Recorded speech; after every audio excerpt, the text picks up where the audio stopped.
Hey everyone, we're back with the District 3 podcast, episode 148. Today I'm joined by someone who I'm really excited about interviewing today. I've been following him on TikTok for I think almost two years now, and I like the content that he puts out, how he educates people in our community, and how he motivates people to get involved just in general. That's something that I'm super passionate about. So I want to introduce to you immigrant rights activist slash social media influencer, Carlos Eduardo Spina. Thank you for joining us, Carlos. ¿Cómo estás? No, todo bien. Thank you for having me, and it's a pleasure. Great to be here with you. And we were just talking about how, man, I'm just thankful that you made the time. You were in class, you got Yeah. out of class, set up your presentation there. Now you're here with us. And I was telling you how professional you are, the fact that you have a green screen, man. I need to step my game up. Yeah, no, for sure. I mean, I never really thought about content creation as like a serious thing. I just started making TikToks during the pandemic because we were all locked up at home, and I was just to pass the time, and eventually it became something really big. And I was like, well, part of what I do is inform the community and serve. I should do it the best way possible, trying to get as professional as I can within my budget. So I got this little green screen. It wasn't too expensive, like $120, and I've been rocking it ever since. But yeah, and I mean, it's just part of it. You just grow as your content grows, you grow as well. So you started, I didn't know that you started during the pandemic. Did you see like there was a space available for that kind of content specifically on TikTok? And was that something where you were like, okay, no one's really doing this, like I want to do it, or how the vision that I have, and that's kind of what inspired you to want to do this kind of content? Yeah, so it is really interesting how it happened. So I graduated high school in 2017, and right after high school, I started my first nonprofit. It was called Football for the Future, and we did free summer soccer camps for low-income kids in our community in Bryan College Station, Texas. And then right after, I went to Vassar College in New York. I did my undergraduate there and graduated in May of 2020. During college, I also created another nonprofit called the Detained Refugee Solidarity Fund, where I send money, letters to immigrants detained in ICE detention centers. So when I graduated in May of 2020, my idea originally was to work on my own nonprofits and also work with another nonprofit in Austin called Casa Marianela. What they do is like they receive refugees who have no one to sponsor them here in the U.S. So that was my original plan, get involved in the nonprofit world after graduating. The pandemic came, and well, that kind of went away. The soccer camp that I did, I couldn't do it in person. So I was like, well, I can't do that this summer. The letters that I would write, the ICE detention centers basically went on complete lockdown. It was very hard to communicate, to get access. So I was like, well, I can't keep doing that for the foreseeable future. The other job I had lined up in Austin, well, it just didn't work out because they had the funding issues with COVID, and they didn't know how the programs were going to look in the future. So I was at home like, okay, well, what do I do now? I'm about to graduate college. It was around March, April, May of 2020. I was graduating in a month or two, and I didn't really know what I was going to do. So while I was just trying to figure things out, one of the organizations I would volunteer with locally was called Brazil's Interfaith Immigration Network. And one of the things I would do was to teach citizenship classes for them. So they reached out to me and they're like, hey, Carlos, can you help us teach citizenship classes online during the pandemic? I was like, yeah, sure, why not? So I started on Facebook teaching them online. And all the time people would come, hey, you should do the same, but on TikTok, when my friends would send me TikToks, and I was like, well, to me, TikTok was just about dancing, comedy. I mean, nothing like what I was interested in. But then I thought about it. Well, maybe if there's not content that I'm interested in, is because no one's making content that I would be interested in. So why don't I make that content? And I'm sure other people will find it interesting as well. So my first TikToks were around March, April of 2020, doing the citizenship questions. So it was basically, I would do like, well, there's 100 questions. I would do one per video. Okay. ¿Quién escribió la Constitución? Okay, blah, blah, blah, do the answer. And I didn't really think much of it. And one of the first videos I made, I had like probably 20, 30 followers at that time. Woke up the next day, it had over 100,000 views. And I was like, yo, what's up with this app? It's pretty powerful. So I started like making more and more videos. Once I went through the 100 questions, I started talking about other stuff, about politics, about anything that was interesting to me. Yeah, it just kind of took off from there. Then around the 2020 elections, I was already hovering at around 300, 400,000 followers.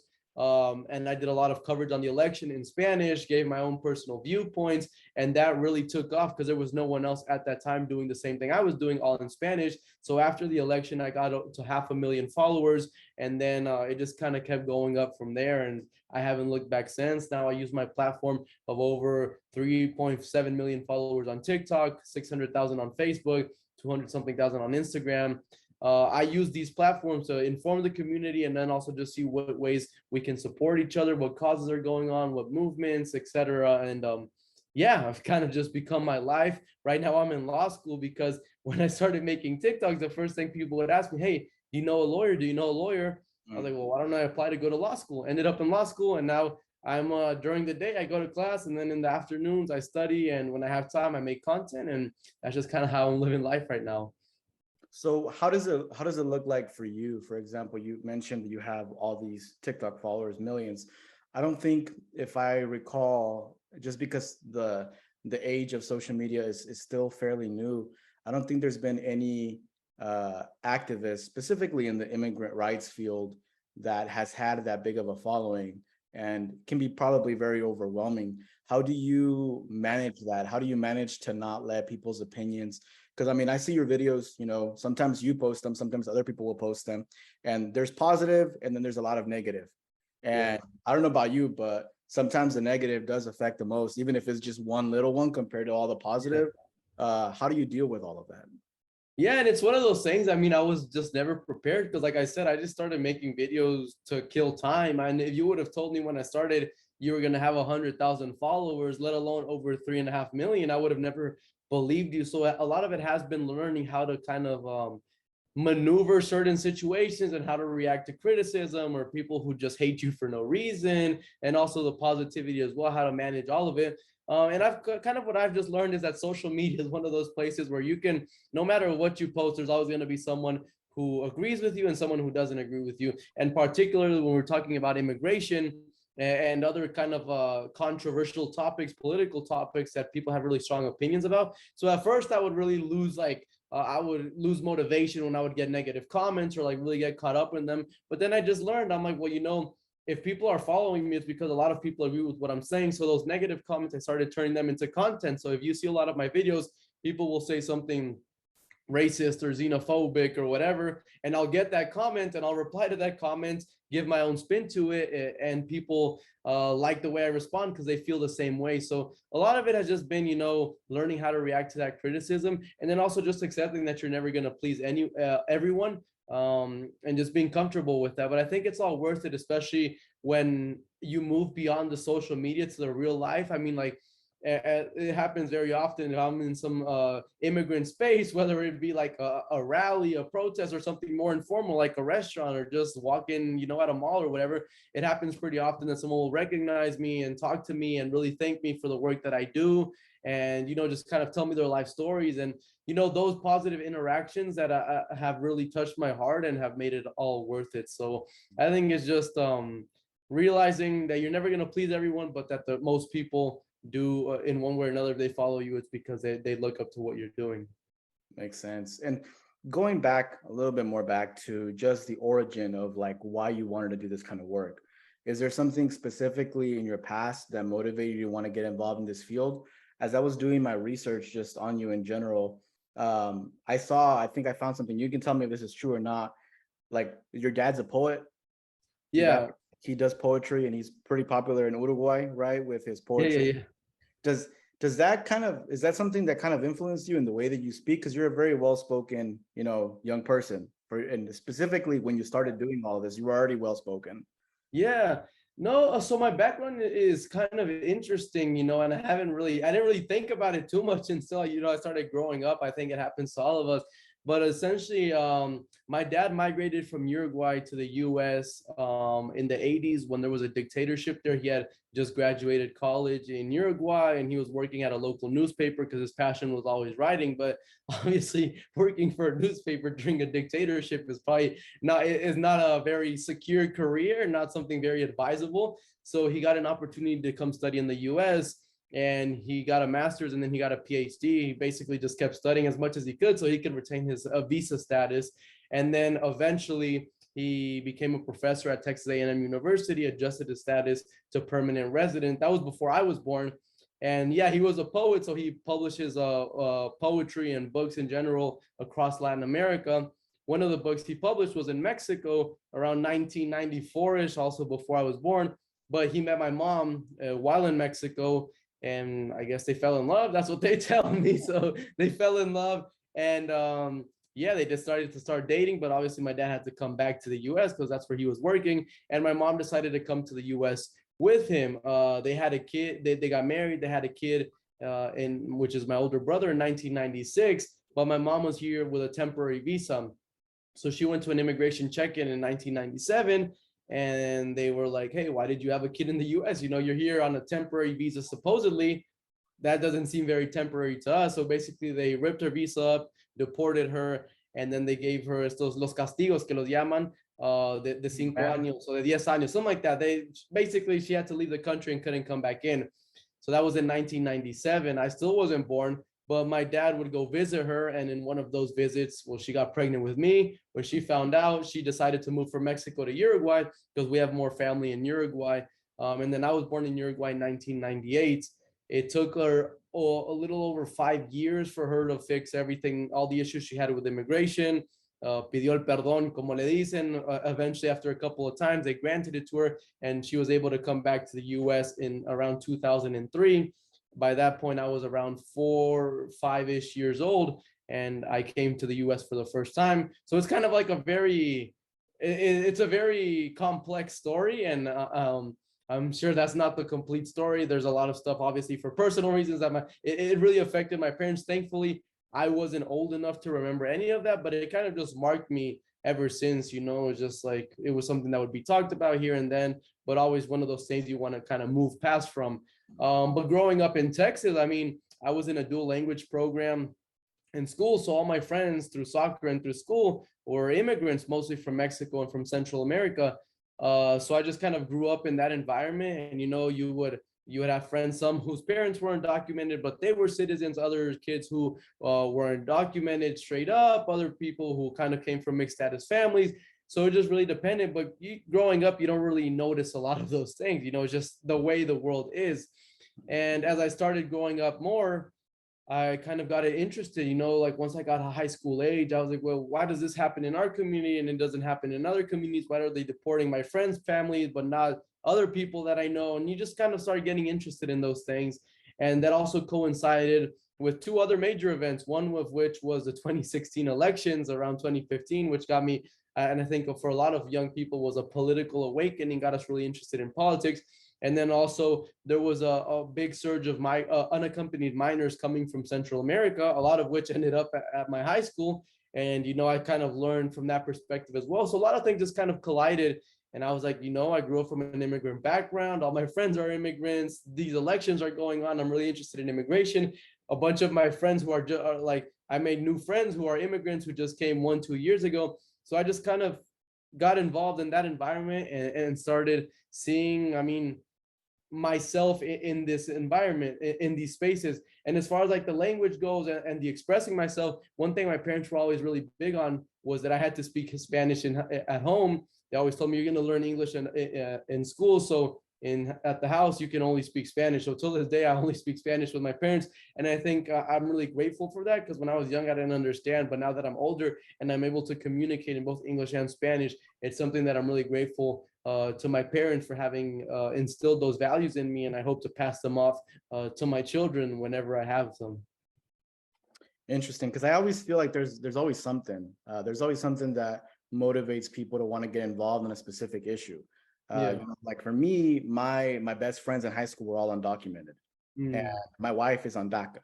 So it becomes kind of like a personal thing where you kind of have to check your privilege and be like, I'm a very privileged person being a citizen in this country. What can I do to equal or level the playing field for other folks that are here that don't have the same privilege that we have, right?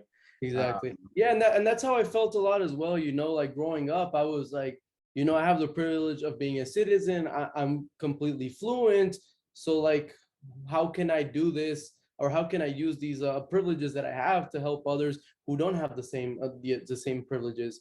And that became, for example, when the new migrants were coming from Central America, since I was the captain on the soccer team, and these kids were really good at playing soccer, but they needed to pass their classes to play on the team. I started tutoring them. I started when my mom became a citizen, I learned the citizenship question. So after school, I would help other people learn the citizenship exam, like all those kind of things. You know, you don't really think about it in the moment, but it kind of starts forming you in a certain way that once you hit that age of maturity around 16, 17, 18, you start realizing, oh, wow, well, I already have this track record of informally helping people. Why not like get more invested in it, start reaching out with organizations who do this day-to-day basis, maybe study it in university. That's why I studied political science and Latin American studies. So you always have like this kind of formation that you don't really realize is going on until you're a bit older. And you're like, well, I've already done all of this in the community. Why not take it a step further, make an organization out of it, get involved with more established entities, with people, community leaders, etc. And that kind of just leads you down this path of the more you get involved, then you meet this person who knows this person who does this project, and then you volunteer there, and then you end up being involved in 100 things. I'm sure you know, as a community organizer, activist yourself, you always get involved in these spaces, and then next thing you know, you have 20, 30 projects on your hand. But that's just kind of how it goes. It's just like a natural development. And I think that's what I've enjoyed the most. It's never felt forced to me. It's just kind of something that was meant to happen and is happening, thankfully. Okay. And to switch it up a little bit, this is a bilingual podcast, so I'm going to ask you the next question in Spanish. Uno de los proyectos en los que trabajaste tú es mandándole cartas a gente en las cárceles, especialmente la comunidad indocumentada. Entonces había gente que estaba ahí, a lo mejor en proceso de deportación, y gente que fueron deportada también. ¿Puedes hablar un poco sobre ese proyecto? ¿Qué es lo que te dio la idea para hacer eso? Y si todavía es un proyecto que sigues haciendo hoy. Sí, entonces, como eso originó en el 2019, volviendo un poco con los amigos con quienes yo crecí, muchos de ellos eran indocumentados, siguen siendo indocumentados, y un amigo en particular que es de Belice, después de graduarse del high school, nos graduamos juntos, yo fui a la universidad y él empezó a trabajar en las petroleras en West Texas, ahí entonces él tenía, donde nosotros vivíamos en College Station, él tenía que manejar unas 8 hasta 10 horas para llegar a donde él trabajaba. Y él estuvo haciendo eso por unos años después de graduarse, pero en una ocasión en el 2019, cuando él venía regresando de la petrolera, regresando a su casa, obviamente pues uno en las carreteras larguísimas, es muy común que la gente vaya en exceso de velocidad y bueno, lo paró un policía por ir a exceso de velocidad, le preguntó por su licencia de conducir, le dijo que no tenía, básicamente, bueno, empezó a sospechar que era inmigrante y como sabemos que muchas de esas rutas están cerca de la frontera, en áreas rurales, pues los policías ya sabemos cómo son.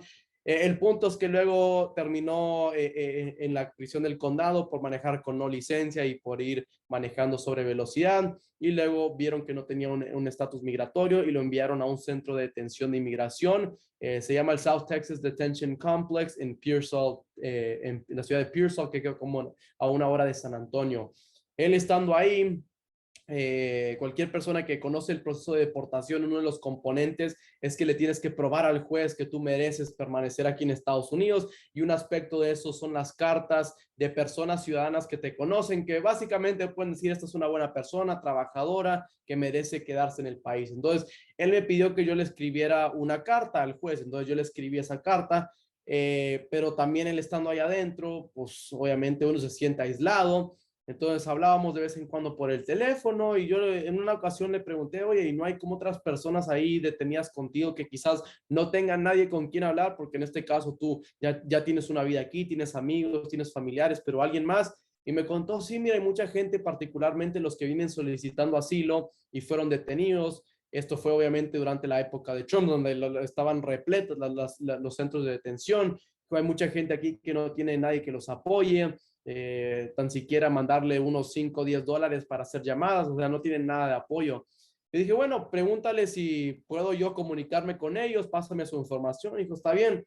Al otro día me llama y me dice, hey, no tengo mucho tiempo en el teléfono porque ya sabes, ahí en los centros de detención tienes los minutos limitados, pero me dice, hey, anota estos 10 nombres y número A, que número A es el número de alguien que te da inmigración. Entonces, cuando te tienen detenido, te dan tu nombre, obviamente, y el número A. Y necesitas esas dos cosas para poder comunicarte con una persona. Entonces él me pasó el número A y el nombre de 10 migrantes detenidos y dijo, a ver si los puedes ayudar de alguna manera. Yo publiqué en Instagram en ese entonces, antes de que me siguiera tanta gente, eran solo mis amigos, y hey, necesito ayudar a estas 10 personas y me pueden donar, yo qué sé, 5 o 10 dólares. Y logré recaudar $150 en un día. Entonces, el próximo día le mandé $15 a cada uno. Y eso se convirtió, o sea, imagínate, en esos centros de detención, uno puede trabajar, pero solo le pagan $1 al día. Y para hacer una llamada o comprar comida, lo que quieras, obviamente te sale mucho más que eso. Entonces, cuando ellos se dieron cuenta que había alguien allá afuera ayudando a los migrantes detenidos, esos 10 migrantes le dijeron a otros 10 cada uno y pronto ya le estaba ayudando y escribiéndole a 50 migrantes, a 100 migrantes. Luego, ¿qué pasa? Un inmigrante lo mueven a otro centro de detención, entonces él llega a ese centro de detención y me avisa, hey, aquí estoy, conocí nuevos amigos y se fue creando como una red informal de migrantes detenidos. Fui creando una base de datos donde yo recaudaba fondos, mandaba dinero, escribía cartas, los llamaba, en algunos casos iba hasta visitar a los centros de detención. Y ahí en la universidad conseguí voluntarios, amigos o personas que les importaba el tema para que me ayudaran a escribir las cartas, hasta tal punto que eso como el 2000, a finales del 2019 y a comienzos del 2020, yo estaba escribiendo fácilmente 50, 60 cartas a la semana. Y sí, como te había mencionado anteriormente, esa era mi meta, después de graduarme, tomar esa organización y hacerla grande y, o sea, trabajar en eso. Pero fue cuando empezó la pandemia, en marzo del 2020, y eso fue como un cierre total de todo lo que tenía que ver con comunicación a los inmigrantes detenidos, las visitas, olvídate, las cartas al principio, como no sabían si el COVID se podía pasar o sea, cómo se transmitía el COVID, cerraron toda la comunicación y eso combinado con el hecho de que perdí la habilidad de conectarme con gente en persona y mostrarle cómo se hacer las cosas, básicamente cerró todas las operaciones por más de un año. Ahora sí sigo escribiendo cartas y mandando dinero, pero más que nada es cuando una persona que me sigue me escribe y me dice, hey Carlos, yo tengo un familiar detenido en tal lugar, su nombre es este, su número es este, y luego yo voy y les envío dinero. Pero así como era tan grande, obviamente la pandemia lo afectó mucho y ahora el hecho que estoy haciendo otros proyectos, estoy en la escuela de leyes, ha impedido que pueda seguir creciendo esas operaciones, pero sí lo hago de vez en cuando alguien me contacta y me da la información de su familiar o amigo para yo ayudarlos. ¿Y tienes una cuenta separada para ese tipo de trabajo? ¿O es cosa que nada más tú le das el dinero que tienes tú? No, pues ahora, como ya, gracias a Dios, yo cuento con apoyo a través de las redes sociales, o sea, no la gente que me dona, sino como seguramente ya sabes, en TikTok, YouTube, Facebook, que las plataformas te pagan por las vistas que uno recibe. Y yo siempre le dije a la gente, o sea, yo nunca empecé a hacer videos para hacerme rico ni vivir de esto. Entonces, pues dependiendo qué proyectos hay, pero yo siempre busco la manera de lo que yo gano en Facebook o TikTok o Instagram, donarlo a diferentes causas, entre esas causas siendo esta de los inmigrantes detenidos. Así que hace como más de 1 año y medio o 2 años desde que empecé a hacer dinero en redes sociales, que no busco donaciones para esa organización, pero también apoyo otros proyectos diferentes. Por ejemplo, hace el mes pasado en Houston colaboré con una organización que se llama Fiel y doné $10,000 para que 200 niños pudieran comprar útiles escolares ahí en el área de Houston. Así que siempre buscando maneras. Hemos tenido a César Espinosa aquí de Sí, fiesta. sí, César, con César. Entonces fue con César ahí. Y, pues sí, siempre buscando la manera de ayudar. Y con tantos, o sea, ahora con una plataforma tan grande, sí tengo la fortuna de que si hay algo particularmente urgente, que necesitamos recaudar fondos para esto o lo otro, siempre lo podemos hacer, pero siempre limito esas ayudas porque, como digo, si yo tengo los recursos, pues ¿para qué pedirle a otras personas si yo lo puedo hacer? Y uno de los proyectos que también estás trabajando es para la reforma migratoria. Sí. Sé que es algo que a lo mejor muchos de nosotros hemos estado involucrados por muchos, muchos años y a veces se ve como que es una promesa que nunca se va a cumplir. Pero tú hiciste un evento en Washington, D.C., creo, fue hace algunos meses, ¿no? Sí, Um, el 14 de febrero fue, sí, sí, sí. 14 de febrero y creo que le pusiste el título de Un día sin los inmigrantes, un día sin inmigrantes. Y fue algo que también se ha hecho en años pasados también, donde la gente no va a trabajar, no va a la escuela y tratan de no comprar en tiendas populares, ¿verdad? Ujú. Y miré que hicieron un evento ya en DC. ¿Tú ¿cómo sentiste que fue el evento? ¿Tú lo sentiste que fue algo como tú querías o quisieras que fuera más gente? O yo más quiero saber tu opinión sobre el Sí. evento que hiciste ese día y también los resultados. Sí, no, como tú bien mencionas, no fue una idea nueva, de hecho, fue una idea que lleva años, décadas hasta diría, no es la primera vez que se hacía. Em, pero en esta ocasión surgió porque, como bien sabemos, en el 2020 votamos por Biden y pues bien emocionados de que iba a pasar algo. Todo el 2021, pues todos estuvimos pendientes de que primero que había tal propuesta, pero quedó estancada en el Senado, luego que había el plan A, luego el plan B, luego el plan C, llegamos hasta el plan Z o yo qué sé, o sea, había tantas cosas pasando y al final terminamos en el 2021, como todos los años, con las manos vacías. Entonces, en febrero, en enero del 2022, que fue a comienzos de este año, pues ya mucha gente empezó, hey, pero ¿qué pasó el año pasado? Según iba a pasar nada y no pasó nada. Entonces yo empecé a hacer videos sobre ese tema y en los en vivos lo hablaba, de mis frustraciones. Y alguien en un envío me comentó, hey Carlos, ¿y por qué? O sea, tú tienes mucha gente que te sigue, ¿por qué no propones un día sin inmigrantes o algún tipo de protesta así para poder unirnos y exigir una reforma migratoria? Entonces dije, bueno, está bien, hice un video y dije, hey, ¿qué les parece mi gente? Un día sin inmigrantes, ¿apoyan o no apoyan? Y mucha gente dijo que sí, vamos a darle. Entonces yo empecé a organizarlo. Luego personas de diferentes organizaciones empezaron a contactar a ver cómo podíamos colaborar. Hasta que al final se hizo el 14 de febrero. Por un punto de vista, yo creo que sí fue exitosa en el sentido de que movilizó mucha gente. Por ejemplo, si ves ahorita hace unas semanas, más de, creo que eran como 5 o 6 personas, trabajadores del campo, marcharon 23 días desde Delano, California, hasta Sacramento. Y una de las personas que marchó, incluso fue una persona que se sintió muy inspirada por lo que hicimos después del 14 de febrero, empezó a involucrarse más en el trabajo y ahora está bien metida en el activismo. Así que si hablamos de resultados, pues creo que todos sabemos que seguimos con las manos vacías. Entonces, el objetivo verdadero era lograr una reforma migratoria, obviamente no se ha logrado, pero creo que sí logró inspirar a mucha gente que quizás anteriormente no sentía como que tenía una voz o que tenía poder y que ahora sí lo siente. Así que eso creo que es muy importante. Eso dicho, yo creo que el problema más grande que hay, no solo con este evento, sino con muchos eventos que se han tenido, es que la gente apoya, pero simplemente cree que ya se han dado por vencidos en una reforma migratoria. Entonces dicen, ¿saben qué? O sea, yo sí apoyo, pero la verdad yo no creo que esto va a pasar, así que ¿por qué gastar mi tiempo? Y recibí muchos comentarios como esos, porque mucho del apoyo lamentablemente se quedó solo en las redes sociales, porque mucha gente que sí apoyaba en redes sociales, hizo sus videos, dijo, mira, pero en persona yo no voy a perder un día de trabajo porque sé que al final del día, hagamos lo que hagamos, nunca va a pasar nada. Yo no soy de esa mentalidad. Yo creo que si suficiente gente se une y alza la voz y hace un paro laboral o algo así, un poco más extremo, yo creo que se podría lograr algo, pero es muy difícil convencer a la gente de que algo mejor es posible. Entonces yo creo que por eso es tan importante las organizaciones locales, como en tu caso, o sea, hablar con la gente de tu comunidad y crear esa conciencia. Uno de los problemas que yo tuve es que mucha gente ni sabía que protestar es un derecho protegido por la primera enmienda de la Constitución. Entonces mucha gente me dice, Carlos, yo quiero apoyar, pero no quiero que me arresten por protestar y que no, es que eso no es legal, o sea, tú tienes un derecho.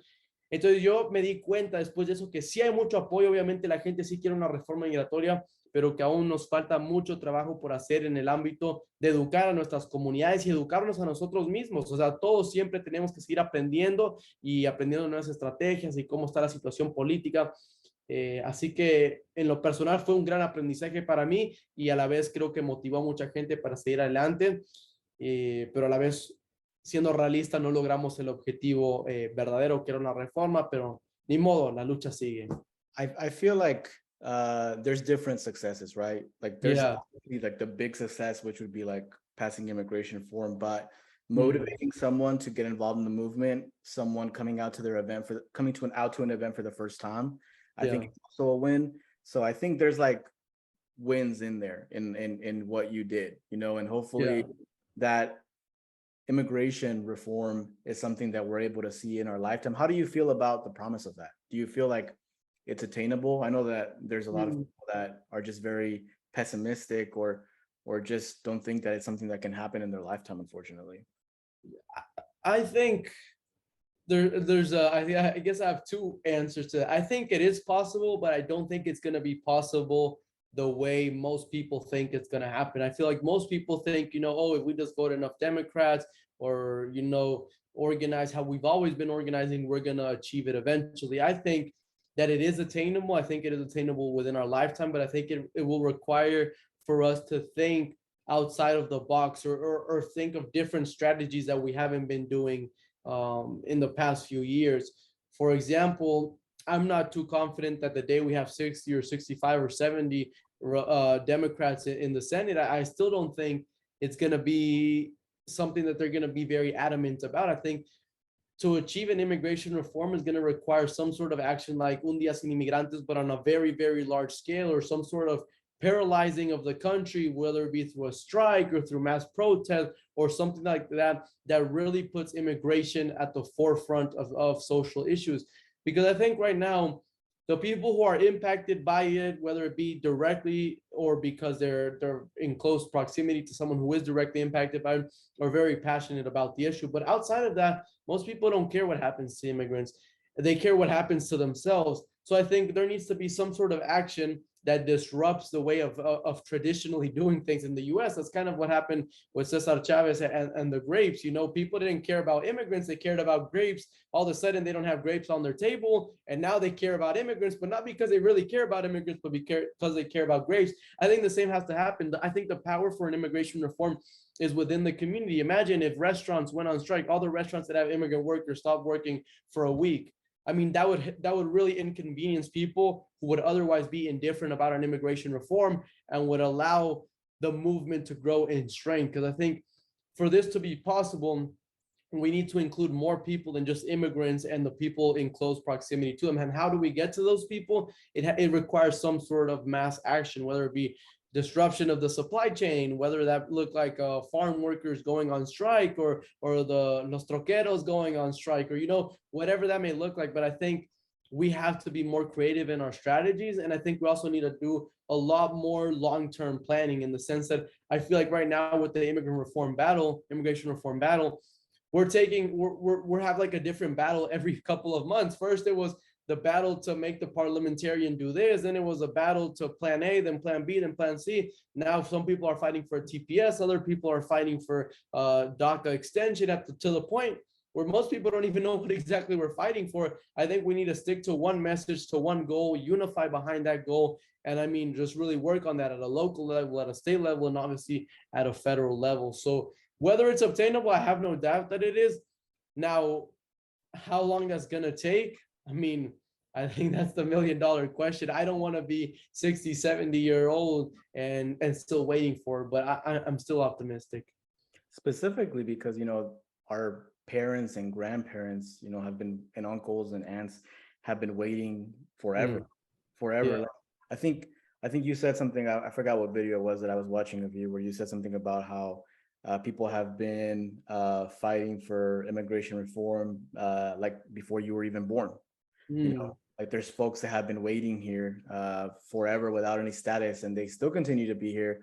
And one of the conflicting things that I see, and specifically in folks that have like DACA, for example, they don't feel 100% happy because their parents are still without status, are still concerned about getting stopped by cops when they're driving to work or driving to the store.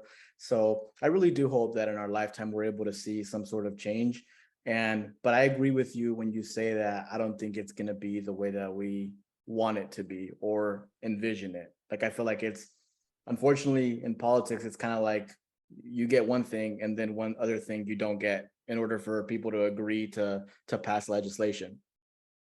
Yeah, I think what needs to happen is some sort of, and correct me if I'm wrong, but at least in my lifetime, I think the closest we got was around maybe 2006 with the mass protest, but I haven't seen like a mass movement for immigrant rights. I mean, in the sense that there was like a civil rights movement where it wasn't just a one-day mega march, it was years and years of disruption at a local level, at a state level. I mean, I don't think we've seen that same level of organizing and that same level of commitment to the fight for an immigration reform, at least in my lifetime. Why that is, I think there's a lot of factors. You factor in the fear, people have fear, a lack of organization, a lack of resources. I mean, there's a lack of agreement on what the best strategy is. But I think the most important thing is to realize that the collective power is there, Mhm. and we need to really tap into that. I think that's kind of what I've really tried to focus my content is like, how can we best do that? One of the things I've been advocating a lot for recently is promoting scholarships among young Latinos, young immigrants, so we can get to these positions. Because one of the things I've realized as I've matured as well is that a lot of the change happens in positions where our community members are not, whether because we're not lawyers or because we're not politicians. So part of it does entail for all of us to do our own work to educate ourselves, and that can be formally or informally, to really learn our rights, to really learn how the system works here, and then find the best strategy to kind of do it. Because a lot of times I kind of feel like we find ourselves like banging from the outside saying, change this, change this, change this. But no one on the inside really cares about our issues. So we can say all we want. They're never going to care because they're not from our community. Talking about, do you work with other like immigrant rights organizations around the country? Like just talking about the movement or talking about events that you do, or how do you navigate that in organizing events like the one that you did in DC?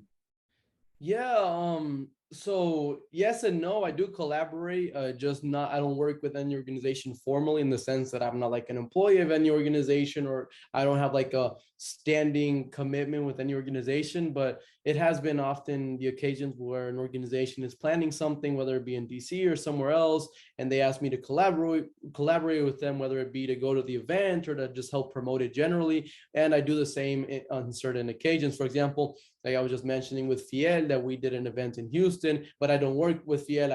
I'm not part of any kind of their committees or anything like that. Something similar when the DACA case was being heard in Louisiana. Some of the organizations reached out to me, asked me to promote the event, and they invited me to go out there, but I'm not a part of any of their organizations per se. So I think a lot of what is organizing for in the immigrant right movement is these informal collaborations, and I've learned how powerful they can be. And no, it's particularly with smaller organizations, no individual knows someone or knows a community better than the organizations that are working there day to day. So if there's an event going on in New York, for example, I can't pretend to know everything about what's going on, but I can learn from organizations that are doing the everyday work there. So I think those collaborations are very important, and I think there needs to be more of them, but it's particularly in a manner that are not self-interested. I say this because my personal feeling, and I'd love to hear what you think. I feel like a lot of organizations, particularly organizations that have grown to be very, very big, have in some occasions, I guess, distanced themselves or kind of forgotten their origins, or whether it be the traditional ways of organizing, where I feel like a lot of stuff has just become concentrated think tank pieces coming out of Washington DC, or and has really lost that community orientated side of it, that grassroots, that really characterizes the immigrant rights movement. I think a lot of that has been removed, and there needs to be a resurgence of this grassroots movement. So I don't know. I have kind of in some occasions I have had run-ins with certain organizations or disagreements in the ways they do things, but I guess that's all part of organizing as well. You're never gonna fully agree with any individual or organization's strategy, but it's about finding where there is a like-minded, I guess, groundwork where you understand each other, and then building off of that. That's kind of why I was asking, because I do feel like every organization wants to do things their way. Yeah. And unfortunately, sometimes that stops us from reaching our goals, like what we want to do, and how we want to do it. Yeah. And I know specifically in the immigrant rights field, it is like that. I experienced it in a local level. I experienced it on a national level too. So, and then you as an organizer and as an advocate, to this level that you're at, I just kind of wondered how you would navigate that, because I know that would probably start conflict, just in general, because of the platform that you have, and because of how people look up to you and trust you, Mhm. and trust you probably more than some organizations. Yeah, and I think it's very difficult to navigate because, I think I mean, every organization has earned its position because they've done, I mean, you have to have done something right to kind of get to where you're at. But I think I feel the same as you do. I feel like a lot of times there's not this unity. Going back to what I said earlier, how are we going to achieve an immigration reform if everyone's fighting for different things, or fighting? Sometimes I've even seen people are more worried about who takes the credit for certain things than what's actually being achieved. And that's not what I'm really interested in. You know, if I can help something happen, I'm not necessarily interested in being, I guess, like the one who takes all the credit. You know, if we can collaborate with different people, then that's fine by me. But there has been certain events, certain protests, for example, where you have different organizations, two, three, four different organizations, all supposedly advocating for the same things. But I've seen it, for example, in marches in DC. One organization is asking for TPS, the other one is asking for DACA, the other one is asking for a comprehensive immigration reform for all 11 million. And then the other ones are just asking for certain executive orders. And I'm like, okay, so people, I'm confused, the people there are confused, you know. And it says, why can't we just all, organizations, community leaders, organizers, influencers, whoever, kind of just say, okay, this is our message, this is what we're going to fight for, and then build off of that. So it can be very complex to navigate. And I think that's one of the reasons I don't particularly align like 100% with one certain organization, to the point where I can say I work for this organization or I'm part of this organization. I think it's mostly what I do is, you know, oh, this organization is doing something really good. For example, Fiel in Houston, I don't know what they do in their day-to-day operations, but I saw they're doing a very cool event. You know, let me go help out. Let me make a donation. Let me invite people to come out of this event. Oh, I see these organizations are in Louisiana for the DACA hearings. I don't really know what they do. Maybe I don't even agree with some of the things they do, but on this particular occasion, like, yeah, this is a very important cause. So I think that's kind of how I move around. And I also have had this kind of conflict before, which is really interesting, where people get either like annoyed with me or they get frustrated because they feel like I go to different things just to get attention, you know. But I'm like, well, you guys, like, someone within your group invited me, and I can't help that like people recognize me. You know, I didn't go to like take pictures or to do this or to do that. It's just kind of like, I mean, what can my role be within this? So I've kind of struggled as well. Sometimes I even feel like, you know, I have such a large platform and I still haven't found the best way to effectively, I guess, organize my community or the people who follow me to achieve the goals that we're all trying to achieve. And I think that'll eventually come as I mature more, as I become, I guess, learn more in school, become a lawyer, you know, then maybe I can create my own organization or my own law firm or whatever and see. But right now I do struggle sometimes. I feel like I'm letting all these people who follow me, I'm letting them down, or I'm wasting all the potential that lies within the numbers of people that follow me, because I can't even myself, you know, say this is the best way to mobilize people, or this is the best organization or organizations to align with, you know. So it can be very complex. And I have felt hopelessness at times, you know. I'm like, I have all these people, we could really do something, but where do I go from here? Yeah, I do think that I mean, what you've been doing is really good. I feel that it's moving forward. You're not moving us back as a community. You're doing a lot of good stuff. You're helping out a lot of people. In regards to like TikTok, you do have this huge platform, and your words weigh a lot, right, on that platform, and just in general. Do you ever look back at any of the TikToks that you do and tell yourself, man, I shouldn't have posted that. I should probably delete that one. Do you There, I ever? mean, there has been certain things, particularly relating to the elections, that I think in hindsight, uh, I did perhaps overestimate. And then I guess that comes also just like out of ignorance. You know, you kind of eventually through disappointment, you learn not to trust politicians and other people. But definitely, I do think a lot about in the 2020 election. I was pretty, I mean, because I myself was convinced. It's not like I was willingly lying to people, but I was myself actually convinced, you know, if Biden wins, there's going to be a lot of positive change. Yeah. And that's not to say we're worse now than we were with Trump, but we also haven't seen that change, you know. So I do get a lot of people who are like disappointed, you know. They write to me, the Carlos, you said that this was going to happen and it didn't happen. And I don't know how to reply, because I did think it was going to happen. So now on, I'm a lot more careful when it comes to endorsing candidates, because back then, you know, I was like, you know, I'm just making TikToks. But then I realized, I'm like, what I said actually has influence in the real world, you know, because when I started, it was during the pandemic. So you just see your numbers going up, but you're like, these are just numbers. They're not actual people. Then once kind of the vaccine came out, I started doing more events in person and realizing, oh, people like actually know me. People actually listen to what I have to say. My word is a lot more important, more valuable than what I think. So now, for example, when it comes to these midterms, I haven't really been adamant about, saying, hey, let's 100% support this person because they're going to make our lives 100 times better, because I already did that before. And I can't go back and delete those videos where I said Biden's going to make everything better for immigrants. I think that would be the biggest thing. There are other times as well, maybe.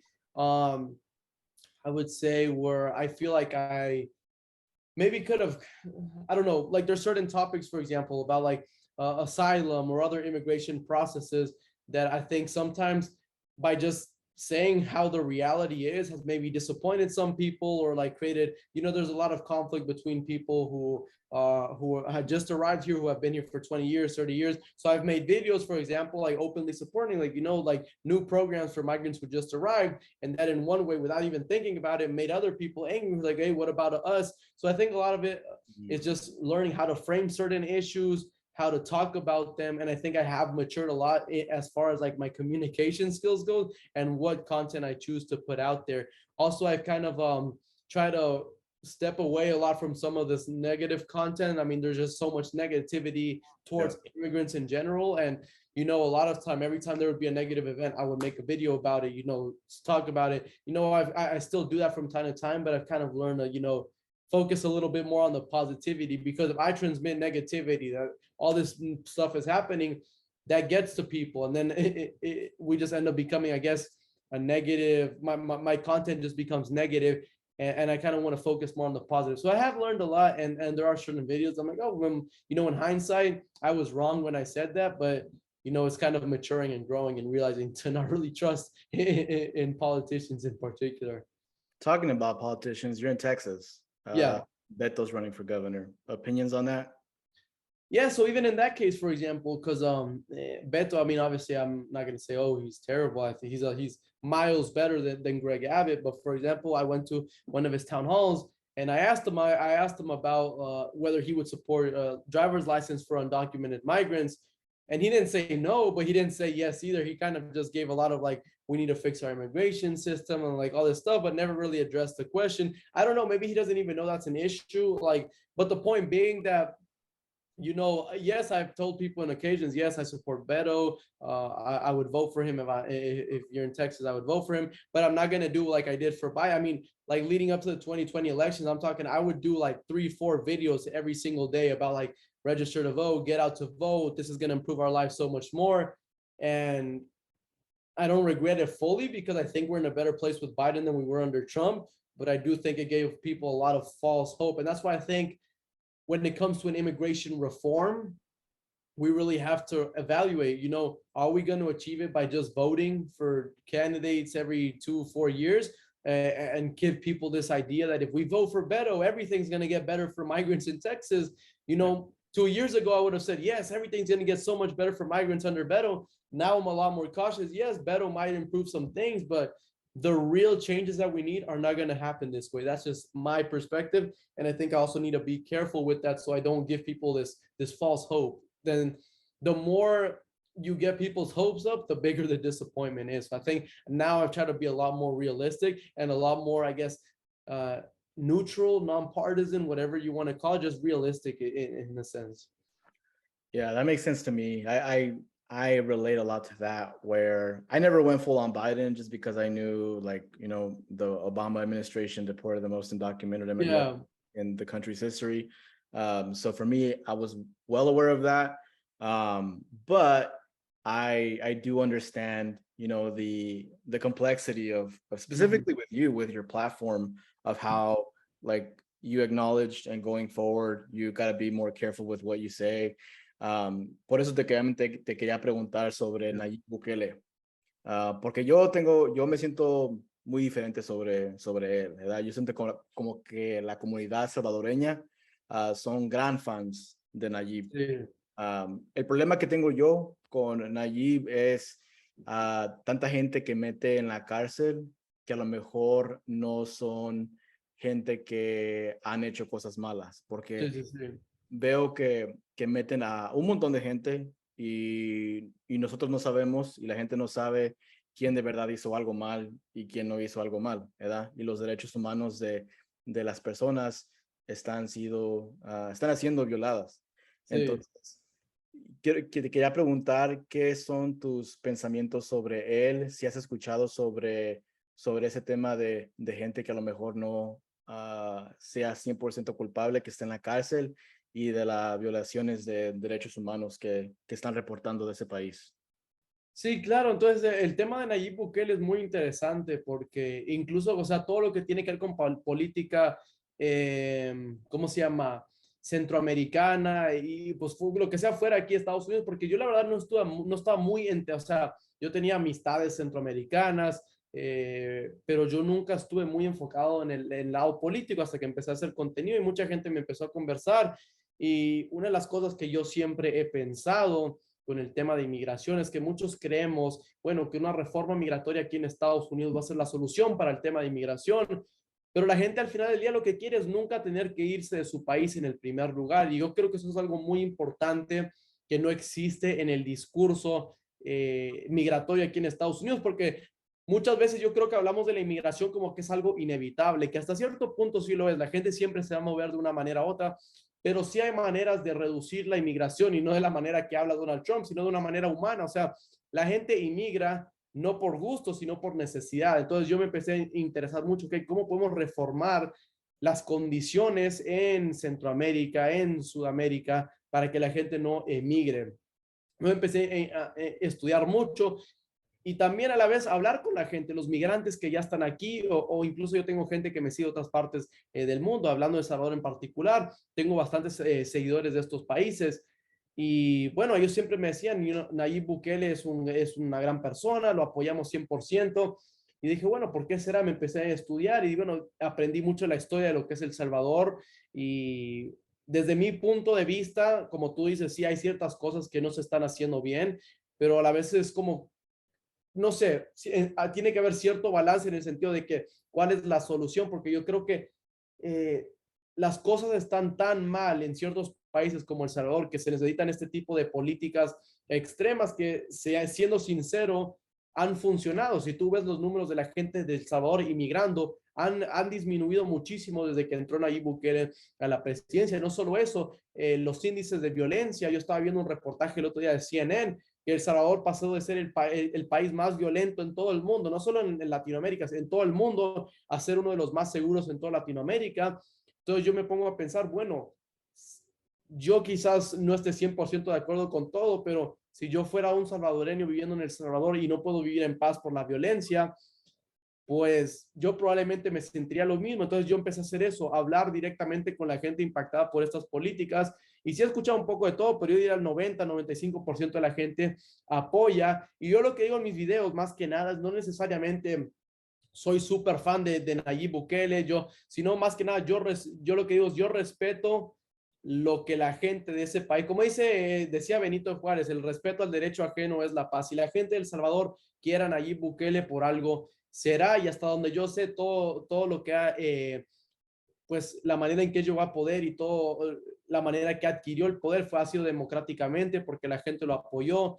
Y yo, la verdad, siendo sincero, aquí en Estados Unidos, no he conocido ningún salvadoreño que hable mal de Nayib Bukele. Tampoco. Yo Entonces es tampoco. muy interesante y te hace reflexionar porque muchas veces yo creo que uno creciendo aquí en Estados Unidos piensa que las soluciones, o sea, o que las soluciones para mejorar las situaciones en otros países son las mismas soluciones que aquí en Estados Unidos, pero yo creo que cada país tiene sus problemas y cada país tiene problemas diferentes que requieren soluciones diferentes. Así que no sé, es un tema muy complejo y algo que yo también me he preguntado también, ¿cuál es mi rol en meterme o en opinar sobre política fuera de Estados Unidos? Porque hasta cierto punto es necesario, porque, lo reitero, si queremos que la gente deje de inmigrar por necesidad y que lo haga por gusto, pues gran parte de eso tiene que ser solucionar los problemas a raíz, que son la pobreza, la delincuencia, la corrupción, y cómo podemos cambiar eso si no nos informamos, si no nos enteramos de lo que está pasando en esos países. Pero sí, es algo que yo me pregunto a diario casi, ¿me debería enfocar más en lo que pasa en Estados Unidos, en Latinoamérica? O sea, o un poco de los dos, ¿cuál es el balance? Porque yo siempre tengo ese conflicto, ¿verdad? Porque yo también aquí en Arkansas hay mucho salvadoreño y a ellos aman a Nayib Bukele. Cuando vas a las tiendas, a los tianguis afuera, a veces tienen banderas con su cara. Entonces la gente salvadoreña aquí lo quiere mucho. Pero me puse a pensar cuando la gente me empezó a mandar links, cuando yo hacía retweet cosas buenas de Nayib. Tengo muchos amigos activistas que me mandaban diferentes noticias y decían, hey, mira esto, ¿por qué estás Sí, poniendo esto cuando está pasando estas violaciones de derechos humanos? Y yo trabajo mucho también en la cárcel con gente que sacamos de la cárcel, les ayudamos con recursos de tratamiento de drogas, salud mental. Y entonces he creado una relación muy cercana a gente de la cárcel y veo en las cárceles cómo los derechos también aquí en Estados sí, Unidos están siendo violados, ¿verdad? Entonces me pongo a pensar que si hay gente en la cárcel que a lo mejor no hizo algo mal, pero el modo que están haciendo cosas allá, desafortunadamente se quedan encerrados sin comida y las diferentes violaciones que están pasando. Veí también en la noticia recientemente que creo que Nayib quiere correr otra vez para presidente, quiere postularse otra vez. sí. Y aprendí que en Salvador solamente puedes ser presidente por 5 años y no Ujú, puedes otra vez, no puedes postularte otra vez después de los cinco sí, años, ya no puedes, porque es lo que dice la Constitución.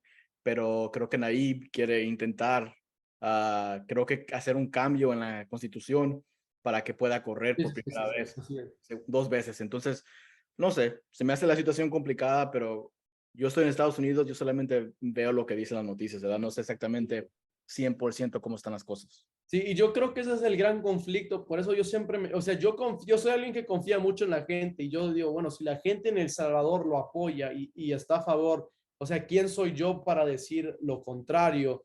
A la vez, pues siempre hay que tener cuidado, o sea, uno, como decía, volviendo al tema de las organizaciones locales, por ejemplo, si pasa algo en Arkansas, yo puedo opinar, pero si yo no estoy ahí, yo no vivo ahí, quizás la manera en que la comunidad se lleva con la policía o con las organizaciones es muy diferente a las relaciones que hay en Texas, por ejemplo. Entonces, uno siempre ve el mundo, ve lo que es correcto y lo que es incorrecto desde su punto de vista, de su manera de ver el mundo, pero cuando estamos hablando de realidades tan diferentes, yo digo, bueno, por algo será, porque normalmente en un país cuando un presidente dice me voy a volver a postular, la reacción de la gente es negativa, pero en esta ocasión la gente, o sea, yo hice un video preguntándole, hey, ¿qué opinan de este tema? O sea, yo te juro, 99% de los comentarios y 100% de los salvadoreños que están en El Salvador dicen, yo apoyo esto, yo estoy a favor, yo que queremos más. Entonces uno dice, bueno,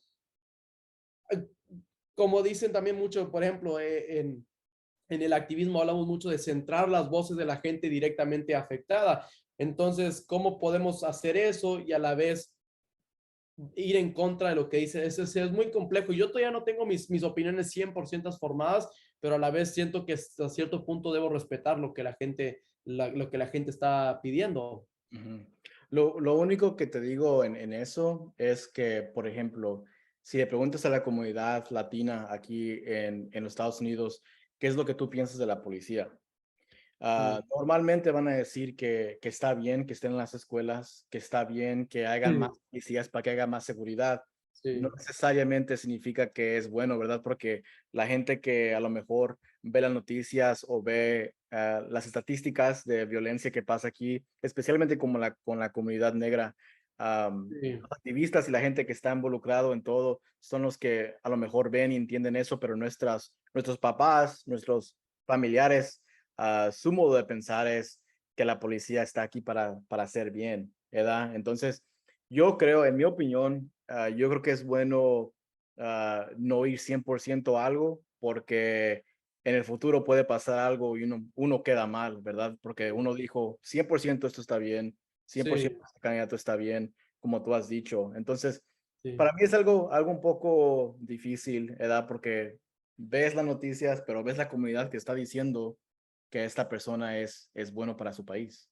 Y yo creo que es muy, y eso es lo que yo me he dado, o sea, esa es la gran pregunta o el gran dilema de la política, que no existe ninguna figura o ningún movimiento, o sea, que sea 100% correcto ni 100% incorrecto. Todos, como dicen en inglés, es very nuanced, es muy complejo la realidad y es muy difícil decir esta persona es mala o esta persona es buena, porque siempre hay que evaluar y luego, pues ahí en los detalles es donde uno se pregunta, bueno, ahí es donde pues entra el debate y pues uno puede, por ejemplo, yo puedo estar en contra de ciertas cosas. Por ejemplo, en el caso de Nayib Bukele, yo puedo estar en contra de que arresten a gente inocente, pero a la vez puedo estar en contra de que Estados Unidos ponga sanciones a El Salvador por el presidente que ellos eligieron. Entonces, es como, no sé, puede haber la dualidad. Por ejemplo, yo puedo pensar que esté mal. Yo en lo personal, si yo un día llegara a ser, o sea, digamos que yo fuera el presidente de algún país, yo nunca pensaría en quedarse, yo creo que es inmoral quedarse más de lo que permite la Constitución y cambiar la Constitución para quedarse más tiempo, pero a la vez debo reconocer que sí, la gente dice que ha hecho cosas buenas. Entonces, ¿eso quiere decir que estoy a favor, que estoy en contra? Pues no, o sea, ¿dónde me posiciono en eso? Yo por eso digo, lo dejo al criterio de la gente. Y luego, si la gente de El Salvador se equivoca, igual como pasó aquí en Estados Unidos, si la gente de Estados Unidos se equivoca a votar por un presidente por otro, pues al final del día eso es problema de ellos. En este caso, problema de nosotros aquí en Estados Unidos. Y creo que hay que siempre tener ese respeto. Yo creo Eh, que en ese modo sí creo que estamos en el mismo lugar porque, por ejemplo, la constitución aquí en Estados Unidos no necesariamente es la mejor cosa para los inmigrantes o para sí, la comunidad negra, ¿verdad? Aquí en Estados Unidos. Entonces, para mí, yo estaría en favor de cambiar la constitución o a lo mejor crear algo nuevo para que involucre a todos igualmente, ¿verdad? Porque normalmente cuando empezó este país, todas las leyes fueron escritas por hombres blancos, ¿verdad? Y a lo mejor no sí. tenían los mejores intereses para la gente como nosotros. Y es por eso, y eso es algo que he pensado mucho también, por ejemplo, mucho, como volviendo al tema, mucho de lo que nosotros pensamos está bien o está mal es basado en nuestras percepciones de cómo nos han enseñado a nosotros lo que es bien y lo que es mal, pero si vemos el sistema de Estados Unidos, es un sistema que nunca ha estado bien para la gente de nuestra comunidad. Entonces, en ese aspecto, si queremos que el sistema de Estados Unidos sea como el ejemplo a nivel mundial, queremos que El Salvador sea como el sistema de Estados Unidos, queremos que Honduras, México, etcétera, sean como el modelo de Estados Unidos, pues entonces tampoco estamos en lo correcto que digamos. Entonces, yo creo que podemos vivir en un mundo donde diferentes sistemas existen, donde cada país escoge los líderes que tiene el sistema bajo cual quiere vivir, y yo creo que hay que respetar eso.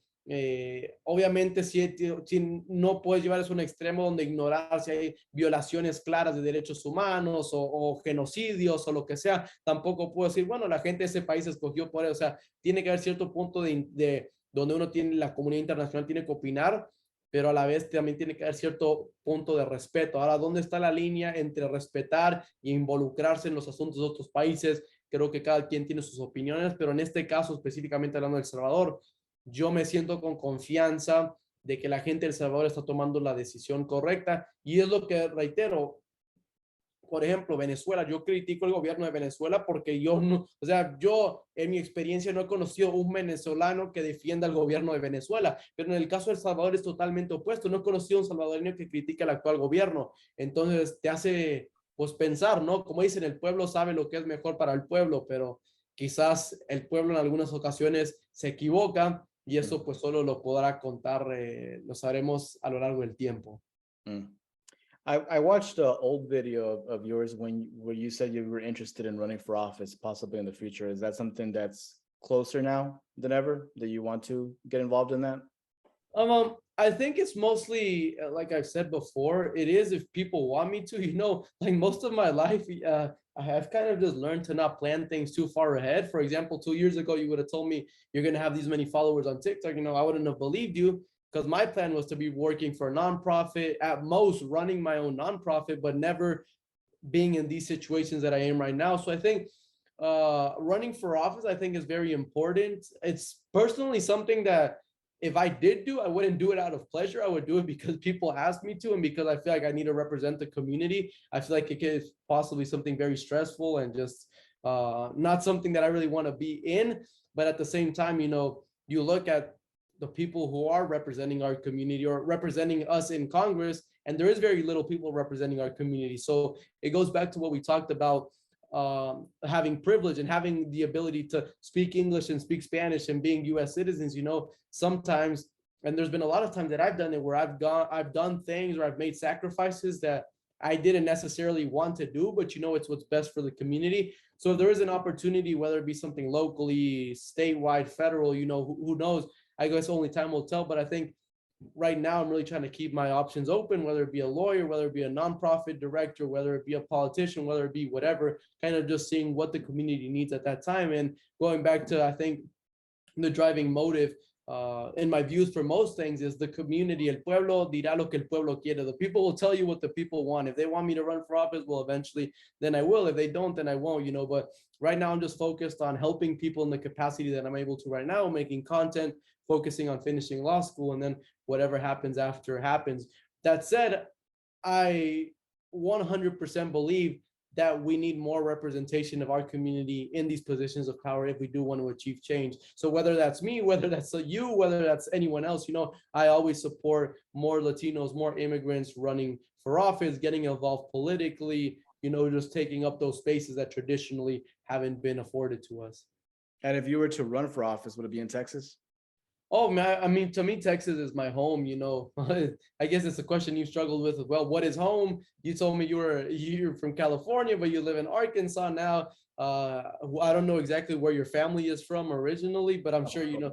Oh, Guanajuato. So is home California, Arkansas, Guanajuato. And I kind of have those dilemmas, but there's just something. Every time I go back to Texas, I just kind of feel like that's where I'm supposed to be. Maybe it's because my family is there right now, maybe because my girlfriend, my friends, maybe if those people weren't there, I would feel different. But I definitely do want to be in Texas. And I think also you can relate to this as well. Like being in these red states, you kind of feel like even more important, because you're fighting against the current. And not to say that other states have it easier, but we live in states where traditionally immigrants have been completely, I mean, look at what Greg Abbott is doing right now to immigrants. That's not happening in California. I mean, obviously they have their own set of issues, but they're different areas, and I feel like I need to be where the most help is needed. And Texas is one of those places that has such a large immigrant population, but yet the policies and the treatment towards immigrants do not reflect that large immigrant population. So I'd love to go back to Texas after I graduate. And like I said, see what happens, whether it be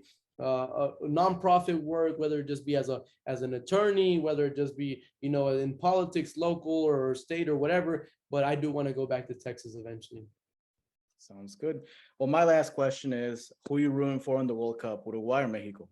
No, well, this is interesting because there was actually, going back to what you said earlier about like you're never going to please people on social media. Over the summer, Uruguay played Mexico. They played in Glendale, Arizona, and I went to the game and I went with the Uruguay jersey, and everyone's like, "Oh, pero no quieres mexicano, que quieres más Uruguay." And I explained to them, it all goes back to the way you were brought up. Yes, I'm proud to be both Uruguayan and Mexican, but my dad's the one who watches soccer in the household. My mom doesn't really care about soccer. So when I grew up, I would watch soccer with my dad, and my dad is obviously 100% Uruguayan. So I grew up watching the Uruguay national team, the Uruguayan league, So when I got of age, I'm like, Uruguay's always been my team. Yes, I'm Mexican and Uruguayan, but just kind of your upbringing, just like if you ask me food, I prefer Mexican food because I like how my mom, so like, it just really depends, you like certain things. And that's kind of the complex thing about growing with this multinational backgrounds, or even here, like some things I like more, some things about Uruguay, I like some things about Mexico, I like some things about the US. That doesn't make me more or less Mexican or Uruguayan or United Statesian, whatever the name is, So yeah, but as far as the World Cup, I'm going for Uruguay, but Mexico is always second, and they're not in the same group, so realistically, I can root for both. Then you're a U.S. citizen too, right? So you have to root for the U.S. as well. Yeah, I'm a U.S. citizen, and then you go again, like people, oh, but you're a U.S. citizen. Like, well, like, you grew up. I grew up watching soccer with my parents, and neither of them like whatever, like it just wasn't a thing to be like, we're gonna watch the U.S. national men's team play today. Yeah. So while I'm a U.S. citizen, I'm not necessarily like I'm not very attracted by the national team, but at the same time, I don't think that makes me any less like part of this country than if I don't think sports necessarily defines who you like your identity, but I think it's a part of it, but it doesn't make me less or more American or Mexican or Uruguayan depending on who you support. Sounds good. That's a very diplomatic answer, Carlos. Yeah. But that's a good thing, I have 3 teams technically, so if any of them makes it far or even wins the World Cup, I can say, hey, my team won. So I'll claim either way. I'll root for them in that order: Uruguay, Mexico, and then USA. And let's be honest, Uruguay's probably got the best chance. So Yeah, probably. And that's the thing, you never know because there a lot of times, when you have a good team and then they have a lot more pressure and then they underperform. So sometimes it's better to be the underdogs. But what I'm really looking forward to, the game I most want to watch is that Mexico-Argentina game. That's gonna be insane. So we'll see how that goes. That one game where we beat Messi and we get that fifth finally. I think that's like the most anticipated game of the whole World Cup, at least in the group stage. So, I definitely think so. I can't wait. The only bad thing is it's not during the summer, so I'm gonna be in classes like during the games, but it is what it is. I'll find a way to watch them. I'll watch it for both of us. I work from home, so I'll be watching the World Cup here on my couch. So yeah. But Carlos, thank you for making the time. I know you're a very busy man doing a lot of good work, and I just wanted to let you know that I appreciate everything that you do, and I know that people here in Arkansas also appreciate the work that you do. I know people will be listening that follow you on TikTok, which I think it's cool. Just I'm excited to hear their feedback on this interview and just about the work that you're doing in general. So thank you for your work. Thanks to you, man, and thanks for everything and for taking the time. It was pretty lengthy, but I enjoyed it. I just looked at the clock right now. It's like, hey, we've been going for a while. So, it was a great conversation, and anything else, just let me know. We'll be in touch. Sounds good. Follow Carlos on Instagram, on TikTok, on Facebook. He's under Carlos Eduardo Spina. You can find him everywhere. He puts a lot of good content out there. But thank you all for listening. That's the end of episode 148 of the District 3 podcast. My name is Irvin Camacho, signing off.